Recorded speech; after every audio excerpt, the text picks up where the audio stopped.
and of Lilliput Plus, and I will I will tell you about the project, Lilliput Plus project. So what happened? Thank you. Okay. Okay. So Lilliput Plus project was born from a meeting, as every project. No? You meet and something starts. So Lilliput and International Coalition of Sites of Conscience Europe. I also, like every meeting, there is somebody who somehow creates the link. So I really want to thank Anna and Franca of ICOM Liguria and Mu.MA, who helped us to create this link, who make us meet. So we were, as Elisa and Justine said, we decided to work on this gap. So the question we were starting from was how can we make sensitive topics accessible and interesting for families with children. We decided to develop a project dealing especially with museum operators.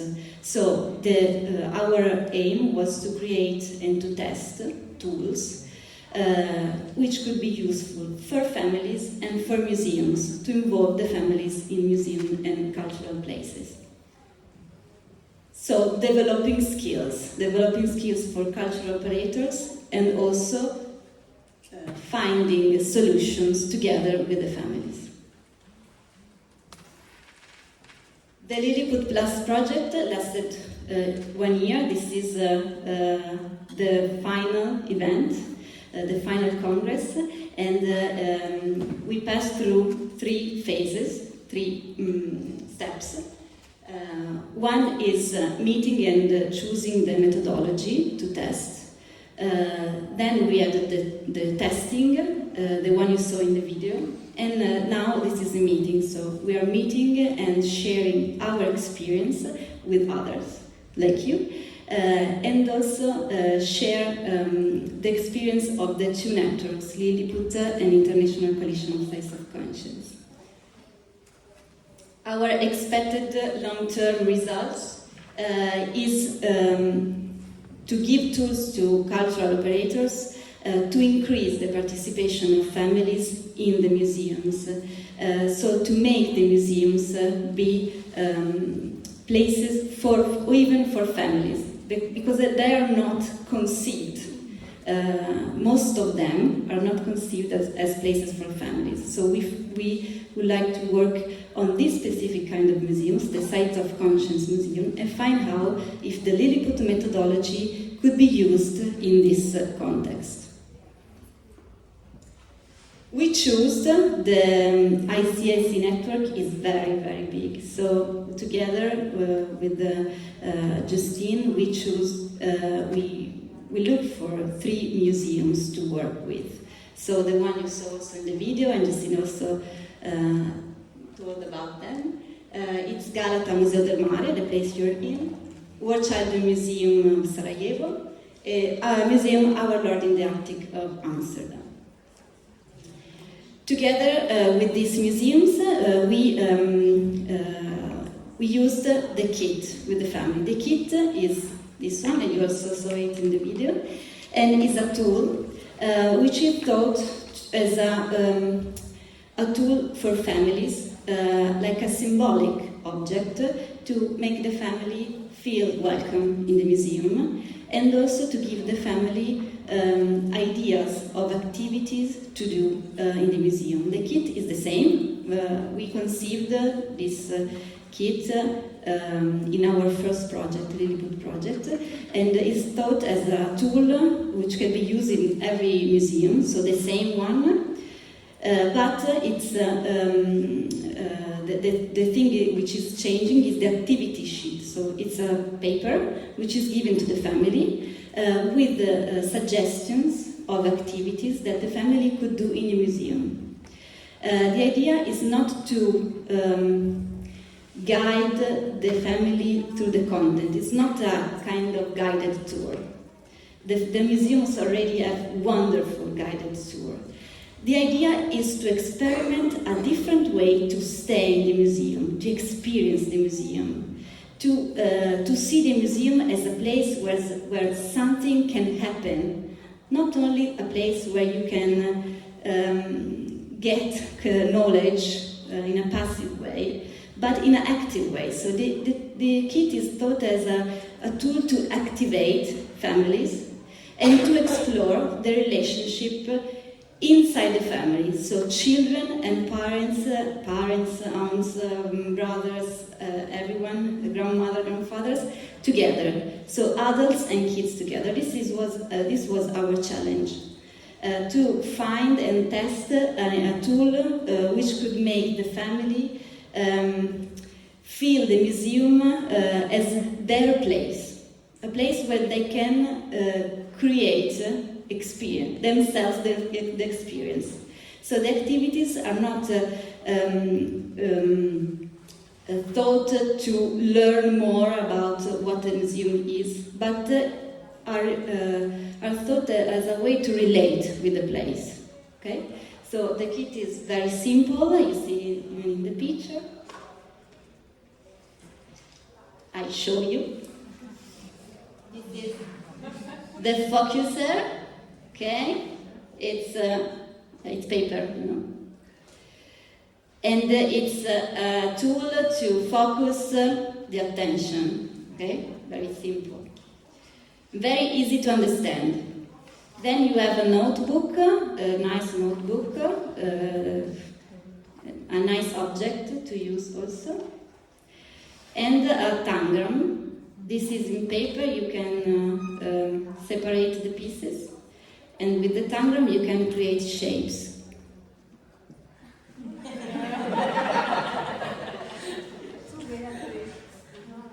There's something strange happening. Okay, and then you have colored pencils. Okay. I don't know what's happening, but okay. Super. Maybe I pushed something in this.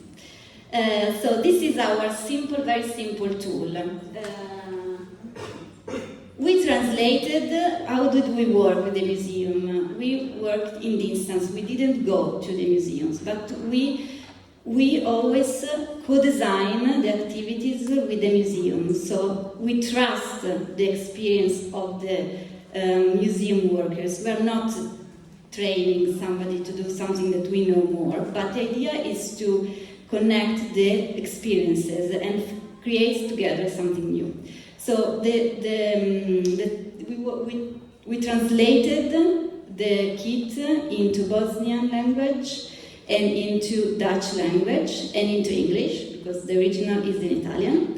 And together with the museums, we co-designed, we co-designed together the activities. So every museum had its own activity sheet. The activities are supposed to be done in 3 steps in the museum. So we are not asking the families to visit the entire museum, but we choose, together with the museum, with the cultural, the museum workers and cultural educator, 3 steps in the museums, and we sign, you saw also in the video, we sign the steps with an animal. The animal is representative of the museum, so it's also co-designed. It's designed, graphically designed by the Rebigo studio, which I also want to thank because they are all part of Lilliput network. And they are put in the museum. So the family looks for the animals, and there they know in that place in the museum they can do the activities in relation with what is around them. Okay? Okay, some data. We involved 168 families in 3 different countries. We asked them to test, to use the kit in these 3 museums, and they were asked to fill in a survey, because the aim of this test was to collect information and feedbacks from the families. The museums almost involved the same number of families, almost. Most of them were families who have never been in that museum, and we involved local visitors and tourists, both of them. The number of adults in every family was about, mostly was 2 adults and 2 or 1 child. The average age of the kids involved is 6-7 years about, but we involved kids of every age, even more than 10. The kit is thought for families with children between 0 and 10 years. So we are thinking about the whole family with children of different ages together. 93% of families use the kit. They were invited to use it. It was not, they weren't obliged. So at the end of the visit, we asked them if they finally use it, if it's something that they really were able to use. And most of them use it as a tool for the whole family. So this was the, but also a lot of them told us that only children use it. We asked them how simple and clear was the kit, and we are happy to see that it was quite understandable. The ones who told us that it wasn't that clear were like difficulty to find the animal for the orientation in the museum, or some of them thought that the age was not suitable for this tool. Yes. Which tools of the kit did you use more? So the one I showed you, the notebook was really used. While maybe the focuser a little bit less, but it also we thought that it also depends on the kind of museum you're in, because when you work, for example, in a visual art museum with paintings, the focuser is the most used object. So this is interesting for us because we asked how much did the kit improve the visit experience for the children, and we asked in what, and we observed that the relationship, the theme of relation was something that the families pointed out. The relation between the children and adults, so in the family, and the relation between the children and the museum space. This is something that that was interesting for us, and also the compression of the themes that the museum promotes, even if the kit is not really thought to go towards that aim. How much did the Lilliput kit improve the experience for the adults? This is something that we, in our work with Lilliput in Italy before doing this project, we observed that the ones who were more in difficulty in the museums were the adults, not the children, but the parents, the adults.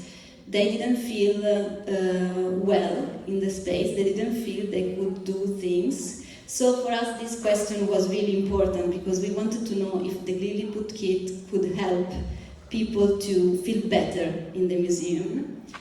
And they answered us that the relations still, they focus a lot on the relationship between the adults and children, which is what we really wanted to reach, so we are so happy about that. And also something that we want to underline is the hospitality, the welcoming of the families. Also in other projects, other museums told us as a feedback that the kit is a tool as it is designed specially for families. The families feel that they have something special for them, and they feel special. They feel they are a special audience because you thought about something for them. And this is also something that the families told us somehow. Another aim of the kit is to develop creativity. All the activities that we propose with the kit are thought to make the family be creative, create games, create things, create stories, create drawings, create thoughts, develop thoughts. So we asked them, and the idea is that this can be a practice that they can do everywhere. The museum is just a starting point, but then they could go outside, and the same game they experienced in the museum they can do at their home, in the city, in the school, whatever they want, in a tour, in a family tour. So we asked them if the kit helped them to invent more activities, and not all of them, the most of them say no, but we have a good percentage of people, so 44%, telling that they were inspired by the kit. And we asked them which kind of activity were inspired by the kit. They said us there are some themes that came out: the observation, so the focusing, the looking to things more carefully. They used the focuser not only in the place that we pointed out, but also in all the museums. They had the idea, because the activity was suggesting it, of creating a package gift for a kid who is growing up in a war in another part of the world. And the family wants to do it, so they say we are going to send a shoebox to Ukraine. So they had the opportunity to talk about Ukraine situation in that museum, using the kit and exploring that museum. There is also something about reflection, sharing experience and emotion. So a parent told us, we exchanged emotions between ourselves and got to know each other a little better. I managed to share some of my own experience of my war childhood with my children, and Lilliput made it a bit easier. So it was War Childhood Museum in Sarajevo, and this, father or mother, wrote us this story in the survey that he or she had the opportunity to share this story thanks to the kit, because it was somehow facilitating the relationship between them. They stop a lot, they write emotions, and they went into the discussion together. So the kit helped this. Some plays, writing letters and painting. I just read some of them. They worked on letters and writing and coloring. They read the stories. They decided to draw other pictures at home. And some of them also asked to know more about the museum, because the kit is not an instrument to explain, but it's a tool to play. So they asked to know more. So then Loud Wizards will also, our Lord Didactic will also tell us that, for example, in their museum, they also add audio guide for the family to the kit. And another family told us that the kit gives an extra dimension, new dimension to visit the museum. We asked them if they would have used the kit together or to repeat the experience, and most of them said yes, so it was success. Some suggestions about how to make the kit be better. So they wrote us some suggestions. So we will then analyze and then see if the next version of the kit will be improved by these suggestions. Also, they asked for more activities. They asked more. So this is something that could also help us to have ideas for the next projects.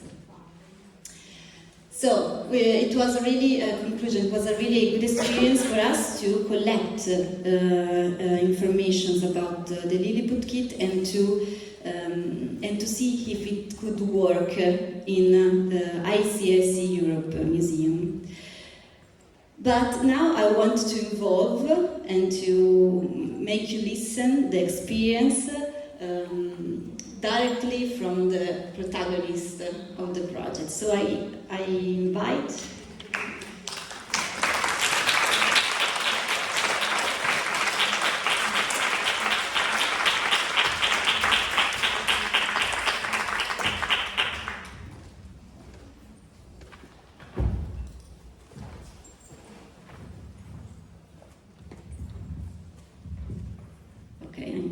getting tied to this microphone.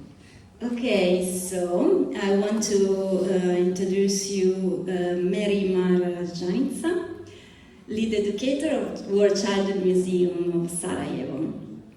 Luit, Bokx, coordinator of educational department of Our Lord in the Attic, Amsterdam. And Giovanna Rocchi, she's the coordinator of education on the department of Mu.MA, Istituzione, Musei, Mare, delle Migrazioni. Thank you very much. We asked to them to answer some questions, prepare some visuals. So we would like to make a conversation with them, and we will also open to you, to the audience, for questions. If you have some about the process, the project. So if you have some questions, then please, after at the end of their speech, please ask them. So first of all, I would ask you to introduce your site, and then we start with Giovanna, Galata Museo del Mare.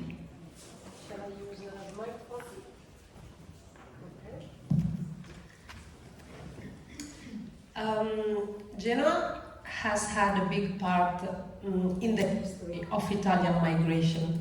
In the 19th century, it was the first terminal of the Greek immigration. In the 20th century, Genoa was one of the main destinations of internal migration from the south of Italy, with Turin, Milan, and the region of Veneto. And since the 1970s, Genoa has been one of the first landing places of foreign people arriving from many different parts of the world. The port, the journey, navigation are issues already addressed by the Mu.MA institution, which gathers 4 museums, and one of these museums is Galata Maritime Museum, where we are now today.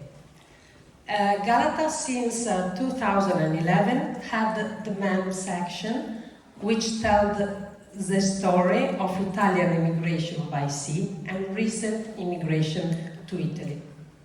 With 1,200 square meters of scenography, reconstruction, multimedia station, many of which are interactive, the itinerary is called Memory and Migration, tells how migration have marked and mark Italian society. The path is composed in 2 parts, and I hope you are joining us to visit it. The one in the past, which is designed as a journey from the maritime station in Genoa, through the journey on the transatlantic ocean liner Città di Torino, and then to 3 different destinations like Brazil, Argentina, and US. And the part in the present with the scenes that reminds cities, interior of home, journey, unsafe journey by the sea, mixed with audio and video stories, testimonies from citizens from other countries, immigrants, and statistics. Here, so in this part of the museum, which is at the 3rd floor of the Galata Maritime Museum, testimonies like letters of immigrants, photographs, documents, diaries, furniture, scenography, are contextualized in an immersive environment. You will physically get into a boat, you will physically get into La Boca di Buenos Aires, you will physically get into a little house in Brazil, and you will physically see Via Pre, which is just on our, just in front of the museum, which here for Genova represent in some way immigration, because it's like the population is has got a high percentage of people coming from different countries, from other countries. So the museological approach of the whole exhibit mixed the coexistence of real documents, witnesses, testimonies, fiction, stories, narratives, and scenography, just to create empathy. In which way? Feel the journey, feel the city, and put in someone else's shoes. Thank you very much, Giovanna.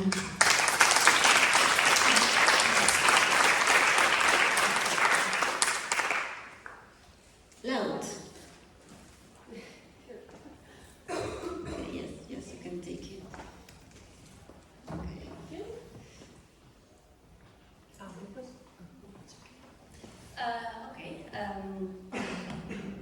This is a museum, Onze Lieve Heer op Zolder, translated Our Lord in the Attic Museum. It's in Amsterdam, and it's a canal house from the 17th century, containing a hidden church on the top floor. In the 17th century, Catholics were not allowed to celebrate Mass, only behind closed doors. They couldn't do it in public. So from the outside, our museum looks like a normal canal house, but when you enter it and climb all the stairs and cross all the small rooms, you will see a big church on the top floor. And this house church tells the story about life and religion in the 17th century and encourages youth to think about religious freedom. How free were Catholics in the 17th century when they were not allowed to express their faith in public, and how free are you when you have to hide a part of your identity. And this issue is maybe more important in our rapidly changing society, a very diverse society that we live in, because what is freedom actually, and how tolerant are we really towards one another and towards ourselves? And that's the issue that is central in our educational programs. I want to tell you about our best example, I think. It's Voices of Tolerance. It's a program for secondary education students. You can see them all sitting in our church. It's a target group that often has never been to a museum before, and also often has the feeling of not really belonging in our society. And we use our heritage to discuss tolerance in today's society with these youngsters, and with the aim of making them aware of the fact that they are part of a democratic society in which their voice counts and in which they can contribute to a tolerant and inclusive society. It's a really cool program. We also have programs for younger children, also focusing on the religious diversity, with the aim of understanding each other better despite our differences. The programs are all in the museum, but also we do workshops in schools and go to different places in the city. Then we also have a youth community. It's a group of 20 teenagers who's with us for 2 years doing a talent program. And actually they are the young voice of our museum. They are giving their perspective on tolerance or on religious freedom. And they make presentations in our museum and giving us their perspective. And then we have a slightly different approach for families until now, before we started with the pilot. Because we are a very old historic monument, it's more about experiencing this old building. We have 2 programs now. It's a sensory tour for the youngest children. They can open all cabinets and use their hands, nose, eyes, not their mouth, but almost every sense, to explore the museum. And for the somewhat older children, we have an audio guide. And actually the pilot came on a really good moment because we are planning on renewing the family program. So we are taking all the experiences of the pilots with it. Thank you. Thank you.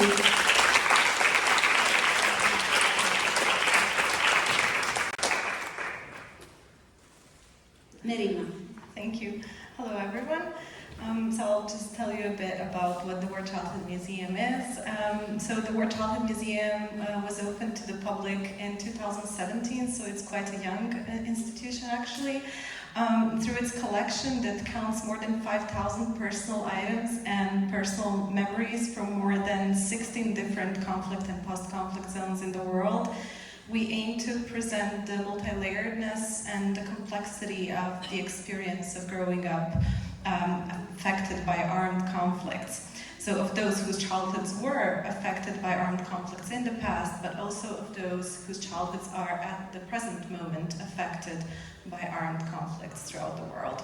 So here's one story. The image is not visible fully. It's an apple, but actually this is a memory of Lilian, who was born in 1984, and he donated his object from his war childhood to our museum and told us this memory.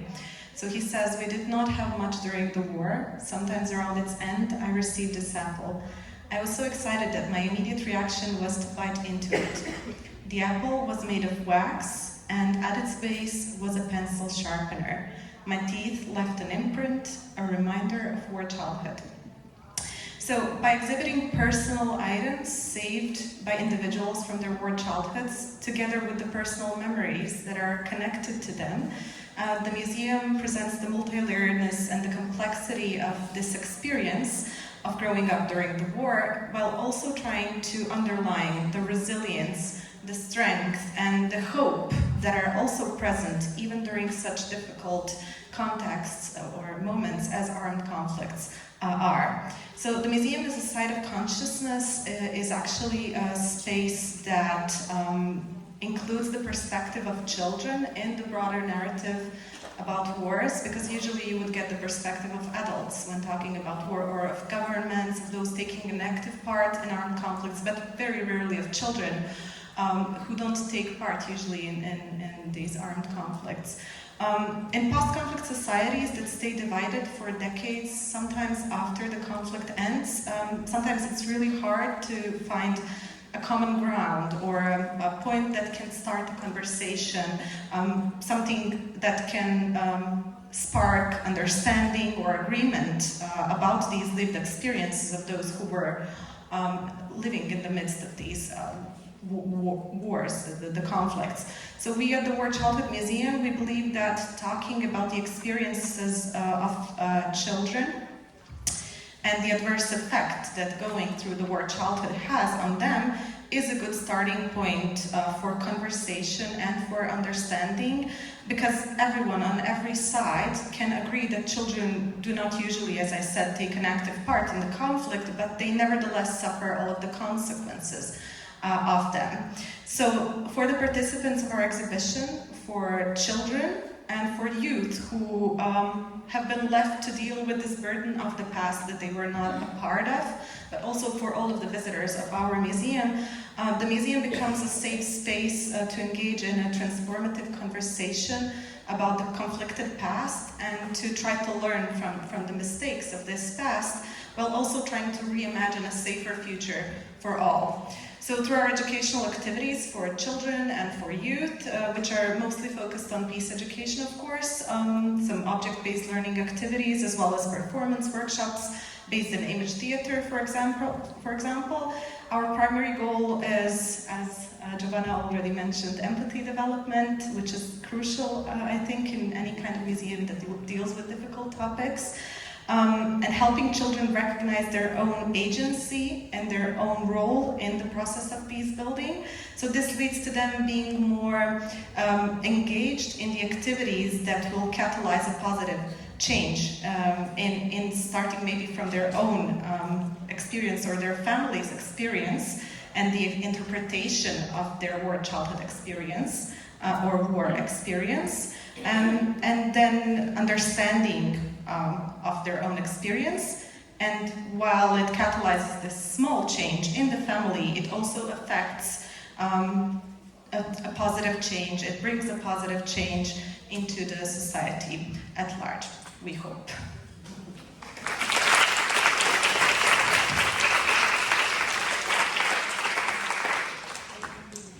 So these were the 3 museums we've been working with. So very sensitive and important topics. So religion, war, migration, and we've been working together with the Lilliput kids to make you relate with this topic. So I would like to tell about your experience. So to share with us and with the audience. Giovanna, if you want to tell us which activities and themes did you invent, did you work on with the kid? How did you relate the kids to this museum, your museum in specific? Thank you. The Lilliput kit was distributed for free to museum visitors and was developed for the memory and migration path, which I told you before is at the 3rd floor of the museum. That was actually the first good thing, because the museum is 5 floors, and normally the families get to the 3rd floor already tired, and so they could start when they are still fresh, the topic of migration, working with the Lilliput activities. The activities were written in a sheet like this, and there were 3 stops, as Beatrice said before, and the animal that we choose is an Arctic stern, which is a super brave and super tiny little bird that weighs 100 grams and make 90,000 kilometers per year to get back and go. So we thought that this little animal was pretty powerful and could help the family to get into migration thing. So there were to engage the public in a conversation on migration. We planned 3 moments. And we structured the 3 moments in 3 different levels. The first was imagine the past. Can you imagine? Then the second one was feel the emotion, feel like being there. And the third one is relate to now and today, to here and now. So the first stop, can you imagine, was in the dormitory of the ocean liner Città di Torino, and we imagine that the parent the adult read this phrase to the little ones, and asking, here in the dormitory there were hundreds of people speaking maybe different dialects and languages, and some of them coming from the mountain had never seen a boat before, had never seen the sea. They didn't even know what the sea is. So can you imagine if they were excited, scared, or both? Can you imagine the smell of this place all together in the boat for more than 1 week? So why don't you think about the smell? And why don't you draw the smell in your notebook? So just let's start with some fun also, not just heavy things. And then why don't you pretend to try to communicate with another child, maybe of your age, but without understanding, without speaking the same language? How could you do this? You could mimic with your hands, you could draw something, you could... so pretend to do that. That was the first station. The second station was in La Bocca di Buenos Aires, which is one environment of the path, and it was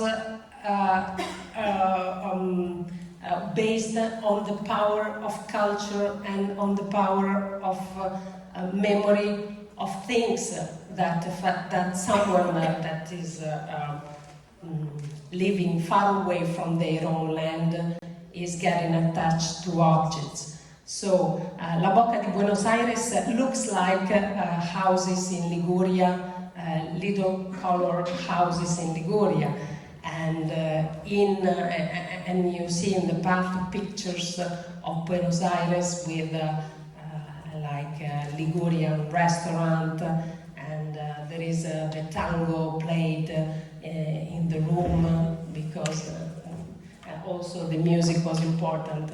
And we ask to the visitors to pretend to be there in the square, like you are a kid, you are playing in the street, maybe your mom is doing something, maybe your father is not here, is going to work. So how would you leave this space? Can you imagine being far away from your home, far away from your grandma, and how would you live like here? And using the lens, the focuser, to explore the pictures that are in the environment. And the third one, the third one was like connected to the present, so was in the second part of the museum, and like the exhibition shows, and you will see, the exhibition shows the connection to narrative in the museum and the outside, because there is a big picture of Via Pre, and in this big picture you will find a window that looks on Via Pre. So, is that fiction or is it true? Is it reality or is the narrative of the museum? It's both. So we played on that, and we asked to the children to look outside and to create, and to, with the tangram, to create a landscape, imagining a house, a shelter, a square where the inhabitants are living, like talking, living, and imagine again and draw in the notebook, what do they eat? What language do they speak? And finally, the message that people and countries have changed, but desires and dreams of those who emigrate are always the same, like improve your life, getting a better life. And so, yeah, this Thank you. Sorry, I was a bit long. No problem. Thank you very much, because your description maybe gave the audience an idea of which kind of activities can be designed with the kit. I would like to listen to Merima's experience, because her museum has very sensitive topics, and I would like to hear your consideration about how it went with these sensitive topics and the families together and the kit and everything. Thank you. So, as you said, the museum deals with a very sensitive topic, and not just for the children, but also for the adults. Reading about the experiences of children, which can be adverse, can be hard for anyone, whatever age they are. So, the museum's exhibition deliver personal stories, and its personal stories and items that are on display can give rise to different emotions and can trigger different reactions in individual visitors. Also, our permanent exhibition is located itself in post-conflict society in Bosnia and Herzegovina. And a significant number of children and youths who visit our exhibition and are taking part in our educational activities are members of families that have gone through the experience of war. And sometimes this entails also secondary traumatization for these children or personal losses in their family, which is something that we always consider, of course, when designing anything. So these are all the things that shape any kind of educational or research work with vulnerable groups, which includes children and youth, as well as the participants of our collection. So taking all this into account, you can imagine that also these were important factors to take into account when we were invited to participate in Lilliput testing, and when we were shaping the activities and the materials, and here I mean more the activity sheet that Giovanna was just showing. So the methodology that Lilliput introduced has allowed us to highlight some of the more positive layers of the memories and items that are part of our exhibition, and through different kinds of activities to slowly and carefully introduce somewhat difficult topics to the families who use the kit. So for example, we have a story that is a story about lacking food during the war, lacking not just food, anything that provides you living. So it's a story about a girl who received a package from different part of the world. So through the Lilliput methodology, we could draw focus for the smallest of the children using the kit. We could draw focus from the theme of lacking food and being in danger to discussing how we can help others who find themselves in these situations. So children had the assignment to create a small, to draw what they would put in a care package for a kid growing up elsewhere in the world today, and also to imagine that they themselves are the girl from the story, and that now that they have to write an answer to this girl from England who also sent a letter to them with the care package. So this was the way that the Lilliput methodology allowed us to carefully introduce some topics, but also to shift focus from the ones that are harder to some that are less hard and more positive, let's call them. So the kit also allowed us to create a direct multilateral interaction between the museum exhibits, the spaces of the museum, children and their parents. Because of the diverse approaches in the Lilliput methodology, some activities, for instance, focused on a more broad aspect of the item or memory in question, serving as a great way to ignite a conversation about the item on display without instantly arousing emotion or discussing the harder aspect of the memory in question. For example, a play, one activity was, I think it was suggested in Taquino, the notebook. Go find an object in the museum and then try to imitate it with your, body, and let your family guess which object that is. So those are kinds of activities that helped us kind of go away from for the youngest of the kids, from some of the aspects of the memory to connect more to the item on display without arousing emotion. For the families from Bosnia and Herzegovina, the experience of the exhibition is somewhat different than for the foreign visitors, since a big part of our permanent exhibition is dedicated to presenting items and memories from Bosnia and Herzegovina from the war of 1992 to 1995. For many of them, even the decision to come and visit the museum is emotional and a very personal one, very hard. So taking this into account, there was a slight difference on how they perceived the kit and how they used it when compared to foreign visitors. So not all, but some of the parents from Bosnia and Herzegovina were using the kit as a tool to allow their children to safely interact with the items on display that were chosen for them on the Lilliput path. While they were able to read the stories and not to worry too much about their children witnessing them getting overwhelmed. Okay, my kids are playing safely in another part of the museum with this great kit they have received. I'm not able to, at the moment, be there with them and play because this exhibition is very emotional for me because it's talking about my experience, but I'm happy that they're engaged and I'm able to maybe get a little, emotional while doing it. Not all, I said, some of the parents have underlined this.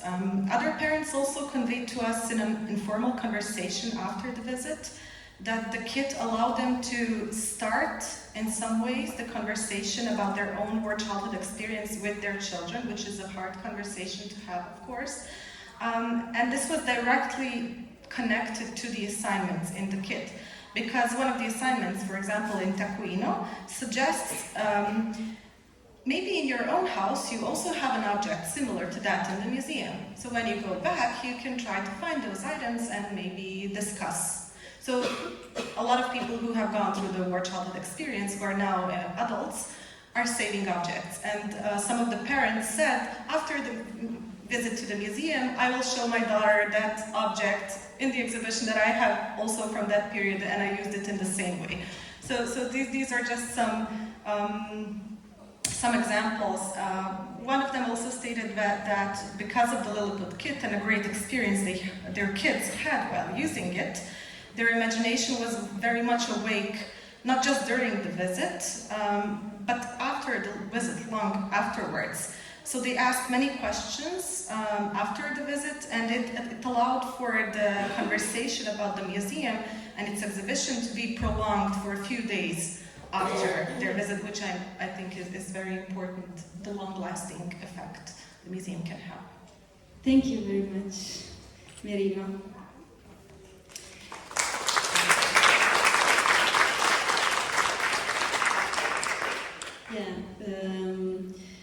Every of the three museums was a different experience, and from each of them we learn a lot. Also listening to insights from inside, so what they saw, what people say, what they were feeling. So it's really nice to listen to your tale, to you telling. Loud. I would ask you, according to your feeling, to your experience, how did you feel that the kit influenced the experience of the families in the museums, in your museum? Would you like to tell? Thank you. Well, first of all, it worked really well to have a program especially for families. They were really feeling special for that. And then the kids, maybe the picture can change to the, here you see like the typical Lilliput family, I think, with a baby and a daughter. And in our museum, the kid really worked well to experience the museum with all your body and mind. So to take a better look, more specifically in the museum, and to let their imagination speak. What was it like to live here? In this room you see a family coat of arms. We asked families to make their own coat of arms. So what makes your family special? What makes your family different from other families? And we had a little activity, I Spy with my little eye, to see all the details of the altar. So families really enjoyed that. They had a fresh look in the museum. They were stimulated to use their eyes and to really have a better focus. In this room also we had an activity of imitating each other, and it was really helpful to explain the principle of symmetry, what was a typical feature of the time. So it was a really fun game just to mirror each other, and other visitors who were just visiting with the audio guide were like, "Whoa, what's happening here?" But understood immediately what they were doing, because it's very, the room is all mirrored. And we had an activity with a tangram to puzzle a church as you know it, because normally a church is very recognizable when you enter a city, and our church is hidden. So to have a discussion about the hidden character of our house church. But what we noticed in our museum, there are no text signs or no information. It all comes in an audio guide, and the families, they only took the kit and our activity sheet. So we were a little bit challenged how much information. We wanted to give more information to have them think about the theme. So now it was more an experience of the old house and the old church, and they were challenged to discuss the theme, but I think maybe a little bit too much responsibility to do that for the parents and kids. So that's maybe our challenge for the future, like how can we make our theme meaningful in a playful way, like we do in our educational programs, but without the educator involved. So that's... Thank you very much.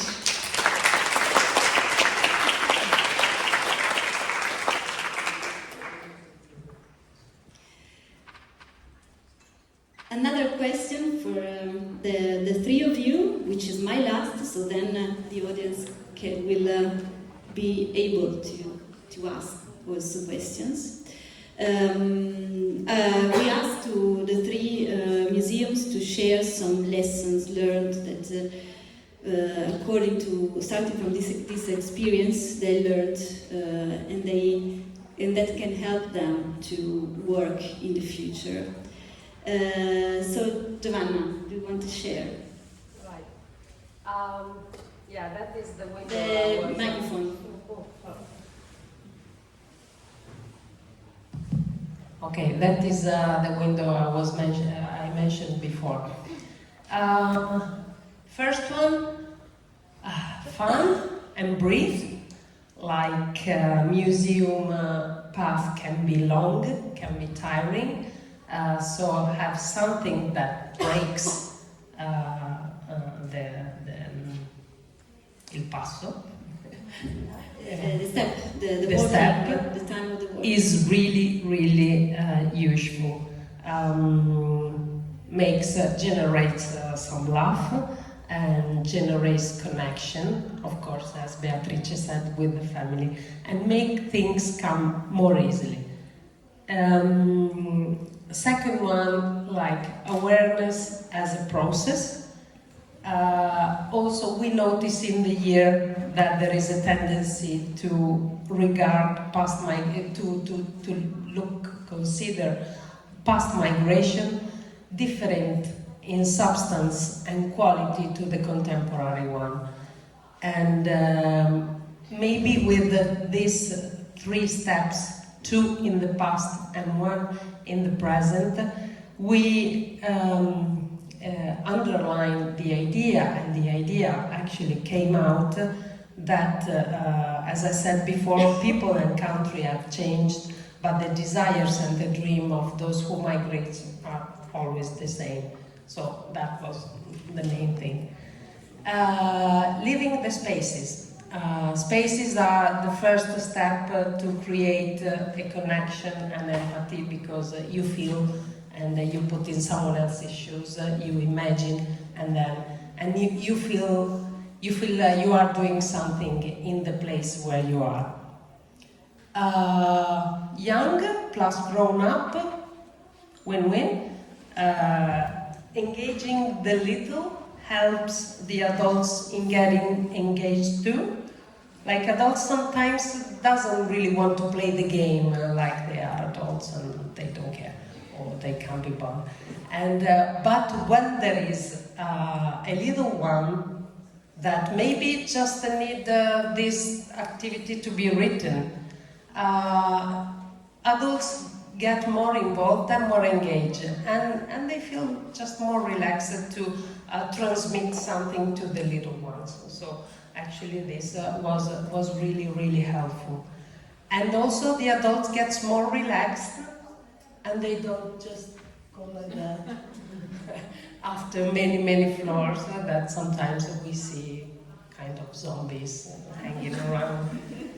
And the second one, the last one, sorry, was like cognitive plus affective dimension, which also works a lot. Like using the kid together, you mix 2 things, like the cognitive, because you learn new things, but you get connection with your kids and with the environment, and this creates an emotion. And together they work perfectly. Thank you. Merima, what did you learn?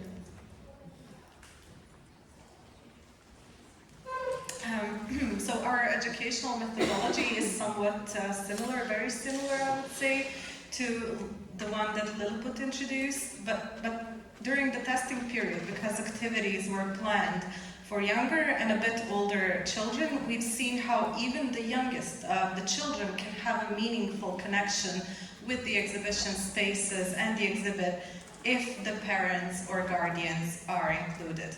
So we've learned that by inviting a family to do the activity together as a group, rather than providing something just for the children, you can offer a more structured and more meaningful visiting experience to all members of the family.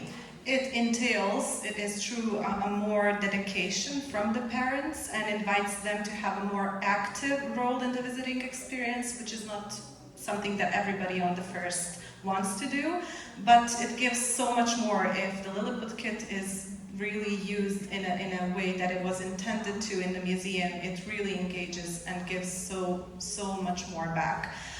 Some of the feedback we have received from the families that tested our kit was very useful. One of the parents, for example, explained in the evaluation form and during an informal conversation later on with our staff that her children would have actually preferred to do most of the activities from the activity sheet after their visit to the exhibition. Because, as she stated, her children's minds were too busy processing the memories connected to the items on the exhibition themselves and understanding them, that they weren't able to meaningfully interact with objects and memories in any additional ways, because it was just a lot for them. So they couldn't do additional activities that were proposed in the activity sheet. So this is not something that we got a lot of feedback, like similar to this, but I think it's very important to take it into account. This feedback will help us understand even better understand what kind of resources families with children need before, during, and after the visit to the museums, dealing with the difficult topics as our museum is dealing.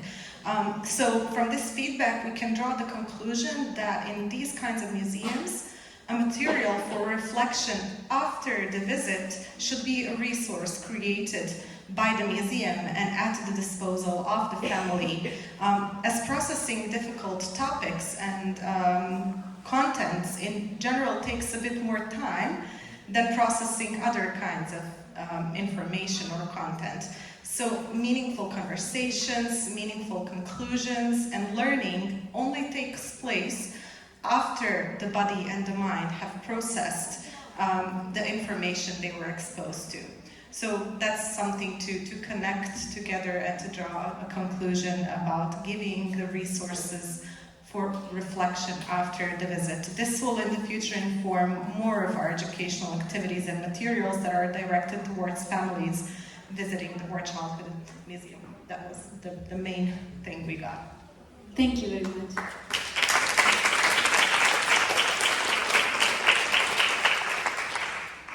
Loud. Well, we are a very small museum, and we offered the Lilliput program as a sort of independently program. So people didn't take the audio guide; they just got the activity sheet and the kit. And some of the feedback was that they wanted to do more activities. We have a lot of small rooms, and we only had 3 rooms with 2 activities in each room.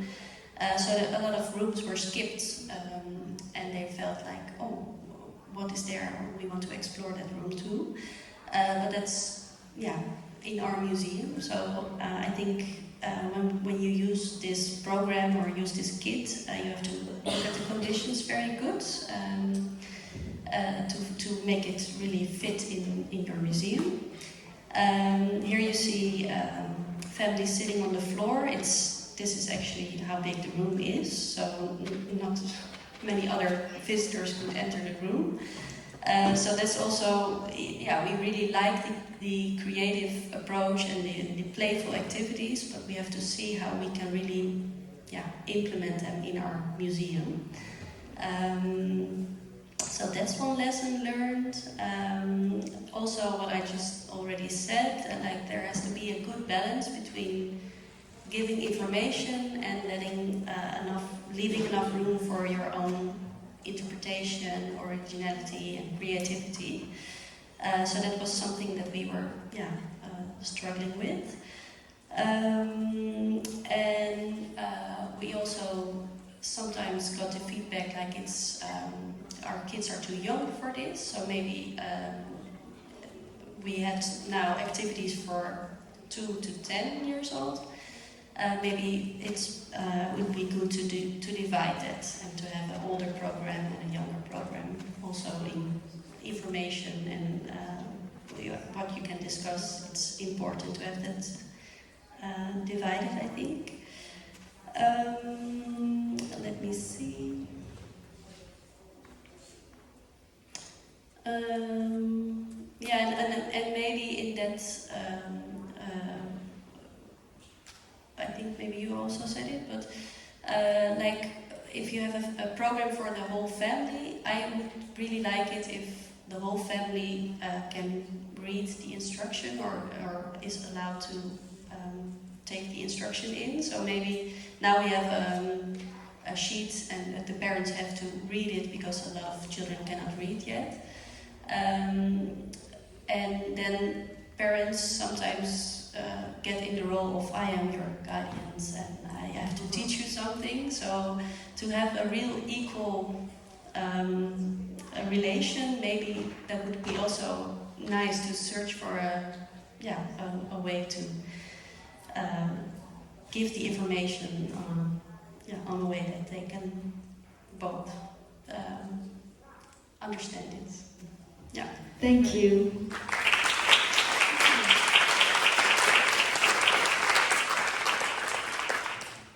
So, I would like to give the word to the audience if there are some questions or comments, considerations that you would like to share. If you can introduce yourself also. If you Okay. Hi everyone, I'm Rosanna. I'm a researcher at Fondazione Fitzcarraldo here in Turin. First of all, thanks for this explanation and for letting us jumping into this adventure that is so exciting.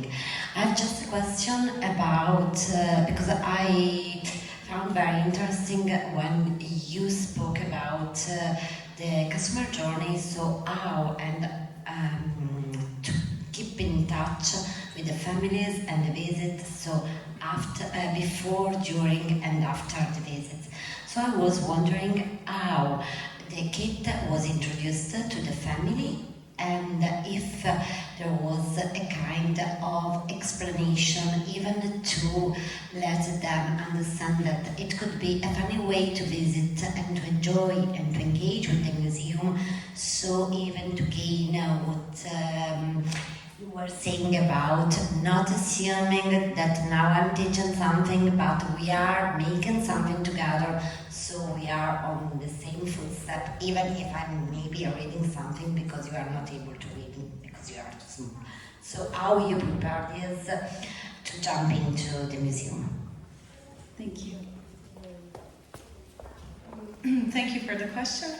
Our staff at the museum who are working with daily visitors were trained on how to propose the usage of Lilliput kit to the visitors coming with families. They were given instructions on what exactly to say and what to accentuate, and one of the things that we had accentuated in this small presentation was that it was intended for the use of the whole family. And as seen in the video that you saw, each time that a family came, we would take out some parts of the kit just to give them ideas, because we saw for the first few times people would sometimes not read the instructions in Taccuino, and they would be like, what is this for? So we introduced also an additional part of taking out from the kit. This you can use in this way, and then giving the kid the focalizer, for example, to the kid. Try to zoom in on that from distance, and then in this way it made them learn and start how to use it in a fun way, to zoom in on something very far away, or to put focus onto something very near, and to accentuate it and maybe even make a drawing of it or act it out or something like that.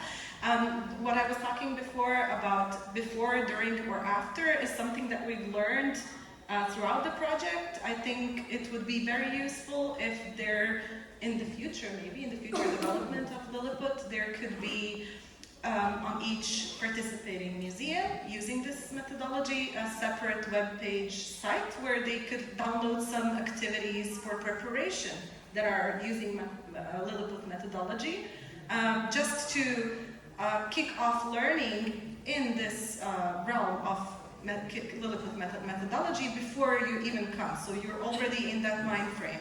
And then during, you would use the kit and everything, but you would also take something extra, some extra activities that you could do at home later on. So that's something that we learned, but I hope I answered your question. Yeah. Can I add something too?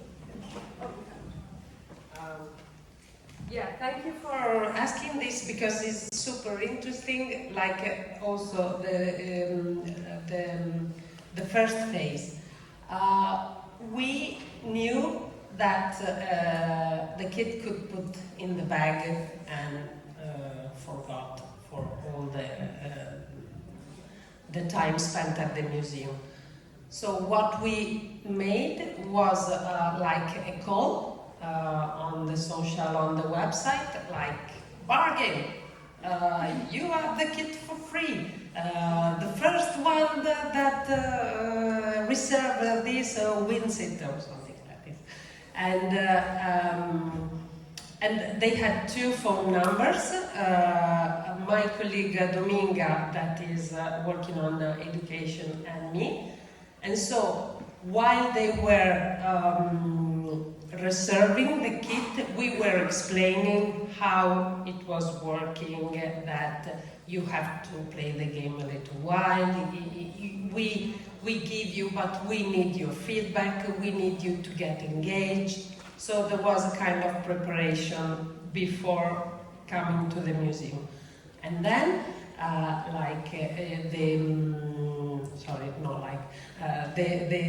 the museum operators were trained to explain how the kit is working and maybe show to the visitors in some way, like Merima said, use this, use that. And then the feedback was just gathered with questionnaires, but visitors fill the questionnaire at the side of the museum operators. That was just sitting near them, so maybe they could help. And then we received, not many, but we received also some emails saying, thank you very much, that was really helpful, that was nice. They're free, but...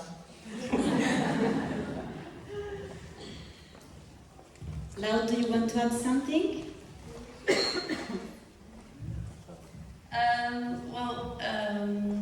Maybe I would like to add that in Holland or in the Netherlands you have a lot of museums with a special tour for children, and adults are doing another tour. So it was really and a large test group that really filled in the evaluation with a lot of care. Can prove that there's really a market for families in museums.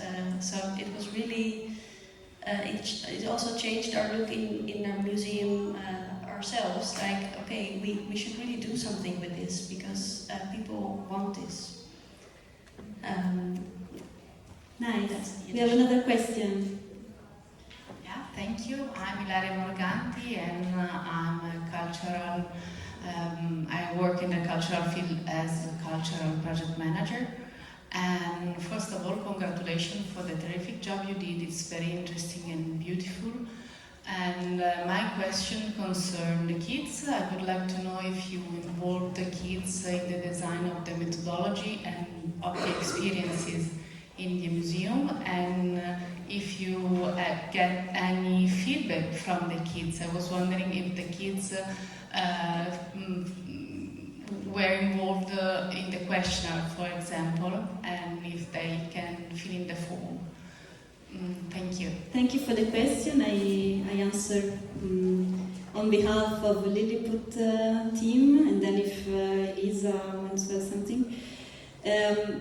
The kit was designed after a process of 2 years of research, which involved 100 families in Liguria region.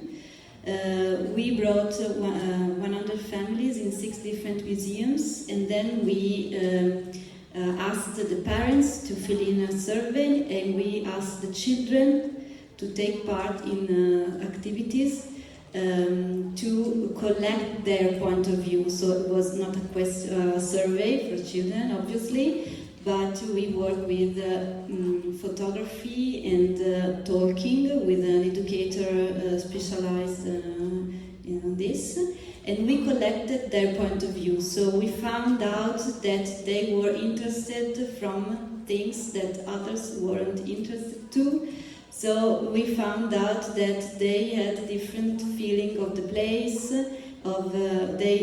We collected what they were, what were the things that were more interested in. So colors, shapes, imagination was really something that we asked them. The question we asked is to take a picture of the item, the artwork they liked more, and they liked the pictures of things that we didn't expect, and they built on them very interesting stories about why they chose those objects, especially. And so, starting from all these materials, so the parents and the children points of view, we elaborated a thought, an approach, and then from the approach came the kit. So this was how the kit was born. During the Lilliput project, in the survey, the family were asked in the beginning of the survey to answer together. Then it was written, so maybe some parents answered on behalf, some parents involved, so it's something relating to how the family is organized. But we asked them, we specified that we wanted the answers from all the family. So the answer should be representative of the thought of the family. So this is, I don't know if Elisa wants to add something. Another question? Yes. I think in the questionnaire it was stated, please also involve your child in answering. It was strictly written to involve the child. In our translation, it was, I think it was in English as well. Yes. Thank you. My name is Jaele. I come from Florence. I work in the Civic Museum of Florence. And several years, we work with families and children too. But unfortunately, we have found that very difficult to prepare the museum, the surveillance, the other visitor, to watch people living freely in the museum. This is a fantastic idea, and I want to work because the museum have to be felt like home by anybody, including the grown-up children. But in the tradition, especially in a town like Florence, you have not to speak. You cannot sit on the ground. Don't laugh in the museum. So, if you have to walk to prepare your museum to the Lilliput approach, or in your country maybe it's more free than in some part of Italy, or even the person working in the museum to avoid the servant saying, "Oh, what are you doing here? This is not a playful ground," and etc., etc., etc.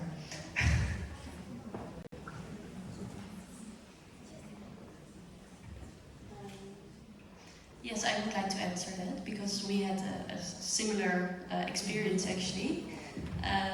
Some of our own staff was like, "What are they doing in this monument? It's very important stuff, and don't play with it." And I remember on our first, we had some testing days, special days to invite families to do the test, and they were drawing on the tables in the rooms, and I was like, "Oh, I hope it's not like a real special table." And you can see them sitting on the ground, and there are other visitors with the audio guides, they were a bit sometimes annoyed, but sometimes also very surprised and really like, "Oh wow, this is a museum where this is also possible." But I think it's really a choice you have to make as a museum. What kind of museum do you want to be? Do you want to be inclusive for everybody? Then you have to maybe educate your visitors a little bit and show at the start maybe what kind of programs are there to do. And I think then you can also be maybe inspiring to other visitors.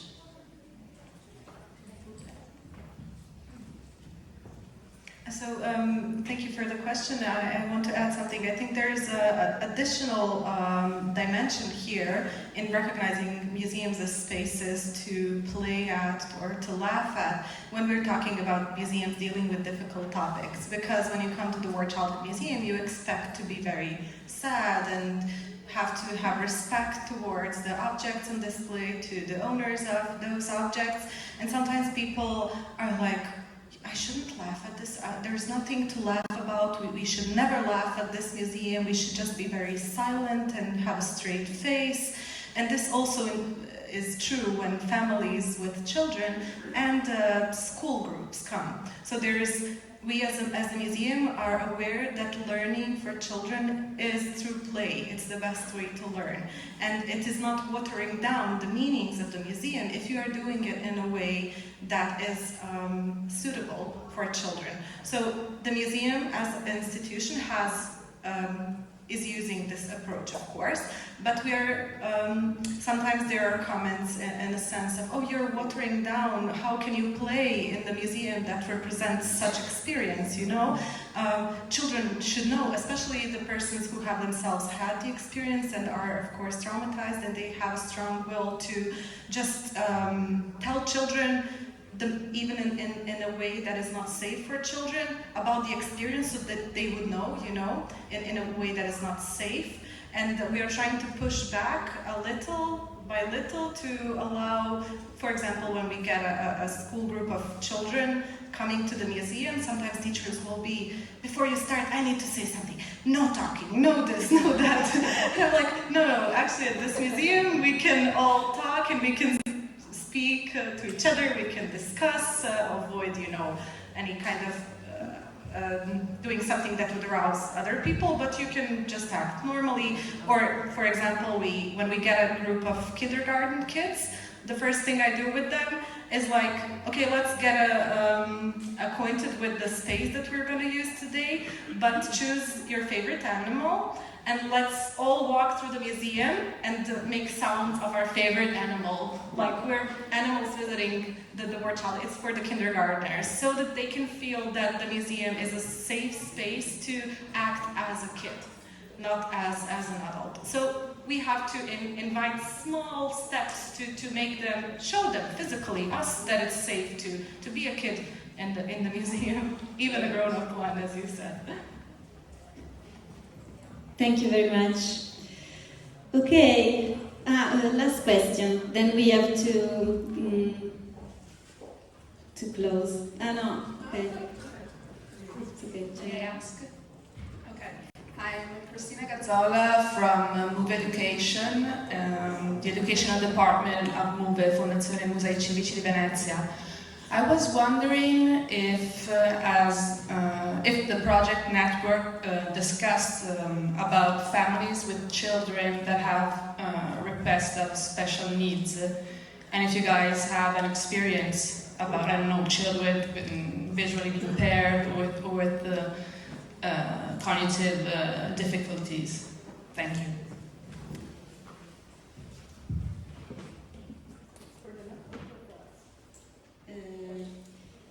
The team, I think. It's for all the project network. Okay. It's not one of the focus of this, but it's something that we would like to work on. But we are working on the family, so every kind of family is welcome. We didn't think about something specific for this kind of kids or adults. But the idea of the kit and something that we should test, it's another, the idea for the next step of the work is that it's a tool for freedom. So it's a tool that everyone can use how he or she wants. So a family with kids with special needs has its own dynamics, and they can decide how to use this proposal with their own dynamics. But it wasn't an issue of research in this project, this specific, but it's something that we are thinking about. So thank you for the question. I don't know if the three museums have experience related to this topic in specific. And not particularly related to the Lilliput. We just tried to make activities, like for each stop, two different kinds of activity. One using the hands and the other one not. Is just but diversify the proposal. Yeah, but it wasn't really focus on what you ask, which is actually very interesting. Can I say something? About the kit, for us, kit is an excuse. You can use the kit in the museums, but you can use kit everywhere. The idea that we want to pass to the families and everyone to enter in the museums, that you can use creativity everywhere. Every space could be discovered and rethinked by the creation and all the creativity. So this is an opportunity to discover the museums by the kit, thanks to the kit, but use this kit everywhere, okay? And this is important because the idea is that family can learn to be in that place and learn to their kids that everything could be amazed, thanks to the kids and thanks together. Okay. Thank you, everybody. I want to thank you, all of you. It was, for us, it's like an emotional day because it's the end of.